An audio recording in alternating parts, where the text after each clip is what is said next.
Good evening and welcome to Tucker Carlson Tonight. In January, Israel became one of the first countries in the world to give the new coronavirus vaccine to young people. At the time, Israel's education ministry said the vaccine was necessary so that students could sit for in-person exams. So schools mandated the shot, kids got it. What happened next? This week we found out. Israeli health officials released a report showing that vaccinated young people, particularly young men, were developing a potentially fatal complication, a heart inflammation called myocarditis, and they were developing it at extremely high rates. Researchers determined that the incidence of myocarditis in vaccinated young men was fully 25 times the usual rate. Some of them died. In Canada, at least one public health official observed the same thing. Dr. Peter Liu is the chief scientific officer at the University of Ottawa Heart Institute. He's an expert in myocarditis. Liu began to notice heart inflammation in patients who'd received the vaccine. It is more than coincidental, he said. In Germany, authorities concluded the same thing. The German government just announced that healthy young people should avoid the vaccine. It's too dangerous. This is a serious development for us in the United States.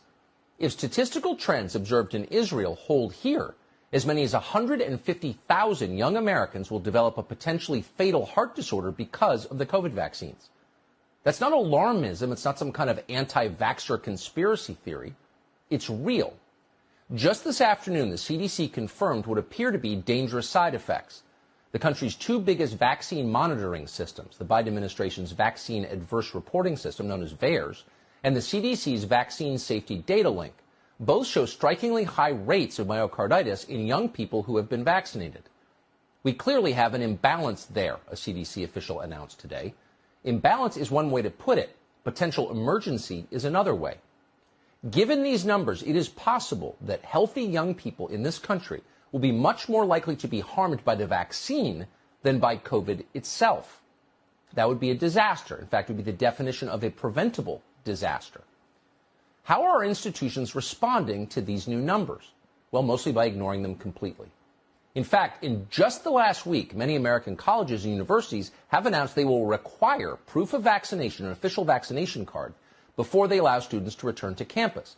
At some schools, the mandate applies only to students. For reasons no one has explained or could possibly defend, it does not apply to faculty and staff. They are not required to be vaccinated. As for the huge number of young people who have already recovered from COVID, and therefore likely have robust immunity, at least as robust as they could get from any vaccine, they will be required to get the shot too. These are big numbers. There are close to 20 million college students in this country.